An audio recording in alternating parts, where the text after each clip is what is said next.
Hey guys, welcome back to my channel. दोस्तों, आज हम बात करेंगे इस बेहद खूबसूरत प्लांट के बारे में। इसका नाम है लेडी पाम। इसको रापिस पाम भी बोलते हैं और केन पाम भी बोलते हैं। ये देखिए, बहुत ही खूबसूरत ये प्लांट है और इसकी कॉस्ट बहुत ही ज़्यादा होती है। मैं बता दूं आपको कि छोटा सा प्लांट मैंने लिया था 200 रुपये का, और हार्डली इसमें 7-8 इंच का होगा तब ये, और 2-3 ही ब्रांचेस थी। कई साल हो गए मुझे इसे लिए हुए, तो काफ़ी महंगा मिलता है ये प्लांट और इसकी लाइफ काफ़ी ज़्यादा होती है। अगर आपने एक बार इसको ले लिया तो फिर आपके साथ ही हमेशा के लिए रह सकता है। मैंने इनका साइज़ 5-5, 6-6 फीट तक भी देखा हुआ है, तो बहुत ही सुंदर है ये वाला प्लांट।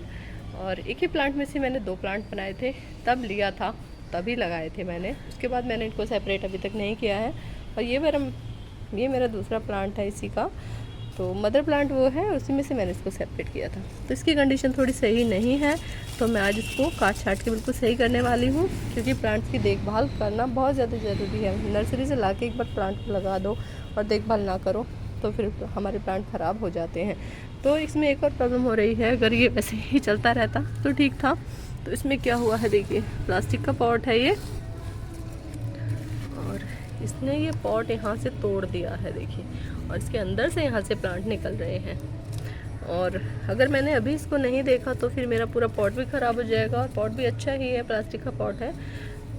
तो मुझे इसको सेपरेट करना होगा, बिल्कुल अलग इसे निकालूंगी मैं पहले, और फिर उसके बाद मैं इसको प्लांट को सेपरेट भी करूँगी, और साथ के साथ जो इसकी कटिंग शटिंग करके इसको सही सा अच्छा सा मैं बना भी दूँगी, मैन्योरिंग भी कर दूँगी इसमें। तो चलिए सबसे पहले करते हैं बहुत ही ज़्यादा मेहनत वाला काम। काफ़ी टाइम से ये प्लांट इस प्लांटर में लगा हुआ है, तो इसे निकालना मुश्किल होगा मेरे लिए। तो चलिए स्टार्ट करते हैं, और पूरी ही वीडियो में दिखाऊंगी मैं आपको कि किस तरीके से प्लांट को प्लांटर के अंदर से निकाला जाता है। सबसे पहले मैं टैप कर रही हूँ। मैंने पॉट को प्रेस करके देखा तो वो बहुत ज़्यादा मिट्टी से पूरा जमा हुआ था, भरा हुआ था, तो वो बिल्कुल भी दब नहीं रहा था। तो फिर मैंने इसको हाथों से टैप करना स्टार्ट किया ताकि इसकी मिट्टी थोड़ी सी लूज़ हो जाए। और जो इस तरीके की जो प्लास्टिक पॉट्स होते हैं, इनमें बहुत ज़्यादा प्रॉब्लम होती है प्लांट लगाने में, खासकर ऐसे प्लांट्स जो कि नीचे से नए नए प्लांट्स निकालते रहते हैं। अगर सिंगल प्लांट है तो कोई दिक्कत नहीं होती है, वो तो इजीली निकल जाता है। तो इसमें क्या प्रॉब्लम हुई है मैं आपको पूरा दिखाऊंगी इस वाली वीडियो में। तो कोशिश मैं कर रही हूँ, नहीं निकला है, लेकिन टैप करने के बाद थोड़ी थोड़ी सी मिट्टी इसकी लूज़ होना स्टार्ट हो गई थी। और जहाँ से प्लांट स्पॉट को तोड़कर निकले हुए हैं वो दरअसल में अटक गए हैं, तो उनको मुझे पहले निकालना बहुत ज़्यादा ज़रूरी है। इसके लिए मैं एक नाइफ़ ले रही हूँ, आप कोई भी शार्प टूल ले सकते हैं। और जहाँ से ये जो प्लांट्स, जो नए बेबीज़ हैं वो इस पॉट के अंदर से निकले हुए हैं, उनको मैं अलग करने की कोशिश कर रही हूँ ताकि यहाँ से मैं इसको कट कर दूँ, और मेरा जो प्लांट है, इसकी जो रूट्स हैं वो 2 पार्ट में डिवाइड हो जाए ताकि निकालना इनको आसान हो जाए। तो मैं इसे कट कर रही हूँ, लेकिन मुझे यहाँ पर एक रूट बहुत ही मोटी सी फील हो रही है, तो उस रूट को मुझे कट करना होगा पहले नाइफ से। फिर मैं हटा रही हूँ इसको, लेकिन ये मुझसे कट नहीं रही थी क्योंकि मुझे दिखाई नहीं दे रहा है इसके अंदर क्या है। फिलहाल मैं चाहती हूँ कि मेरा प्लांट भी ख़राब ना हो और मेरा पॉट भी सलामत रहे, पॉट मेरा ख़राब भी ना हो। तो इसलिए मैं बड़े ही आराम से कर रही हूँ, जल्दी मुझे किसी चीज़ की नहीं है, क्योंकि ना मैं प्लांट को ख़राब करूँगी ना ही पॉट को ख़राब करूँगी। तो जो मोटी सी रूट मुझे फील हो रही है उसको मैं कटर की हेल्प से कट कर देती हूँ ताकि मेरा प्लांट आराम से निकल जाए।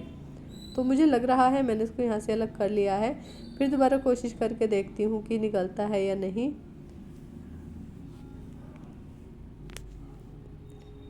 बहुत ही ज़्यादा इसमें मेहनत मुझे करनी पड़ रही है क्योंकि ये प्लांट इसके अंदर से निकल ही नहीं रहा है।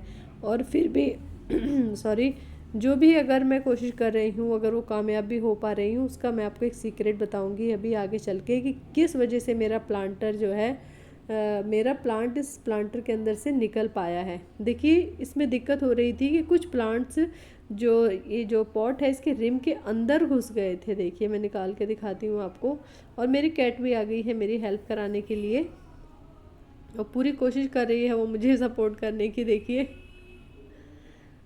ये देखिए, मैं निकाल के दिखाती हूँ आपको। ये जो प्लांट्स हैं, जो बेबीज़ निकले थे, वो रिम के अंदर चले गए थे यहाँ पर इस तरीके से। तो ये पॉट टूट गया था और अंदर जो ये साइडें बनी हुई हैं इनके अंदर प्लांट घुस गए थे। इस वजह से निकालना इनको थोड़ा टफ हो गया था। तो खैर अब तो निकल गया है। और देखिए इसकी मिट्टी देखिए आप, कितने टाइम से इसमें लगा हुआ है। अगर आप मिट्टी अच्छी बनाते हैं तो आपके पॉट की जो मिट्टी होती है कभी भी सख्त नहीं होती है। मेरा पॉट देखिए पूरा रूट से भरा हुआ है, लेकिन मिट्टी इतनी सॉफ्ट है अभी कि बिल्कुल भुरभुरी मिट्टी मैंने बनाई हुई है। और मेरा प्लांट पहले से ही 2 पार्ट में डिवाइड हो गया है, ये खींचातानी में देखिए इस तरीके से।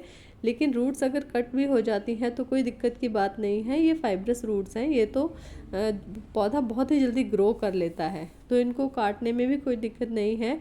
आप अपने रूट बॉल को भी इस टाइम काट कर छोटा कर सकते हैं और छोटे प्लांटर में भी इस प्लांट को शिफ्ट कर सकते हैं। खैर मैं तो इसे 2 भाग में डिवाइड करने वाली हूँ। देखिए कितनी अच्छी रूट्स हैं, और जो टेढ़े मेढ़े जो प्लांट उग गए हैं इनको ऐसे ही छोड़ दूँगी, आगे जाके हो सकता है ये सीधे हो जाएँ। तो इसको हम चाहें तो 2-3 पार्ट में डिवाइड कर सकते हैं। तो एक तो हमारा बड़ा प्लांट ये है, और एक मैंने दिखाया, और साथ में साथ एक और प्लांट और मेरा अलग हो गया है छोटा सा। 3 ब्रांचेस हैं इसमें, तो 3 प्लांट मेरे मैंने बना लिए हैं अभी इसमें से। और इस प्लांट की जितनी भी सूखी हुई पत्तियां हैं सभी को मैं कट कर दूंगी, ताकि जब मैं इसे पॉट में शिफ्ट करूँ तो ये अच्छा लगे। बॉटम में मैं डाल रही हूँ कुछ स्टोन्स। इस बार मैं कवर नहीं करूँगी इसके होल को। पिछली बार मैंने एक जो कट्टा होता है, बोरी होती है, उससे इसको कवर किया हुआ था। इससे मैंने जो सूखे हुए पत्ते हैं वो डाले हैं, फिर थोड़ी मिट्टी डाली है और किचन वेस्ट डाल दिया है। और इसके साथ ही मैं इसमें डाल रही हूँ थोड़ा सा कॉम्पोस्ट। ये गाय का जो गोबर होता है उसकी खाद से बना हुआ है, काउडंग मैन्योर है ये। और मैं हमेशा यही डालती हूँ अपने प्लांट्स में। ऊपर से जो मैंने नई मिट्टी, सॉरी मिट्टी मैंने पुरानी ली है, नई मिट्टी नहीं ली है, बस मैंने उसमें कॉम्पोस्ट ऐड कर दिया है। और जो बड़ा वाला प्लांट था उसे सेम पॉट में दोबारा से शिफ्ट कर रही हूँ मैं, और अच्छे से मिट्टी को दबा के मैं इस पॉट को पूरा फिल कर दूँगी।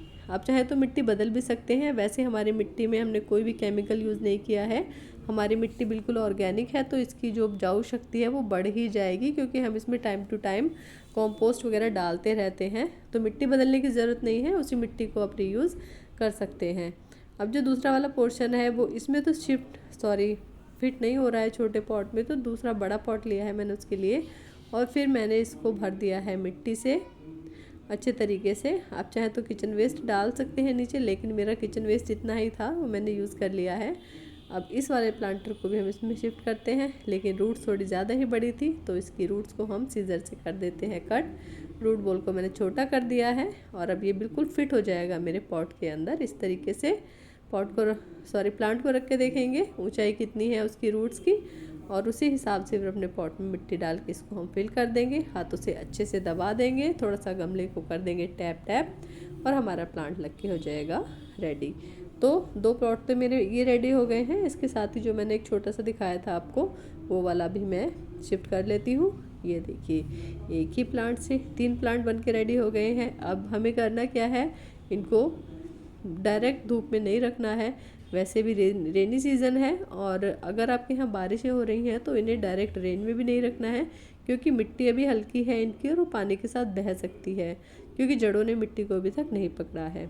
अब एक बार मैन्योरिंग करने के बाद, अच्छी सी मिट्टी बनाने के बाद, आप कई सालों तक इसमें अगर मैन्योर नहीं भी डालते हैं तब भी ये प्लांट चल जाएगा, क्योंकि ना ये फल देता है ना ये फूल देता है, और इसकी ग्रोथ भी काफ़ी स्लो होती है। तो इसे ज़्यादा कंपोस्ट की ज़रूरत बिल्कुल भी नहीं है। अभी इसमें भर के वाटरिंग करेंगे, दूसरी वाटरिंग करेंगे जब हमारे प्लांट को ज़रूरत होगी, हमारे प्लांट की मिट्टी थोड़ी सी ड्राई हो जाएगी। इसके ऊपर कोई पेस्ट वगैरह नहीं लगते हैं, तो कोई भी आपको पेस्ट कंट्रोल की ज़रूरत नहीं होती है। बहुत ही easy to maintain, easy to care plant है। बहुत ही महंगा मिलता है, लेकिन शानदार बहुत ज़्यादा है। तो अगर आपको वीडियो पसंद आई तो कमेंट करके मुझे ज़रूर बताना। अगर कोई क्वेश्चन है तो आप मुझसे कमेंट बॉक्स में पूछ सकते हैं। आज की वीडियो में इतना ही। अगर इन्फॉर्मेशन पसंद आई तो प्लीज़ एक कमेंट ज़रूर करना, लाइक ज़रूर करना। Thanks for watching. मिलते हैं अगली वीडियो में।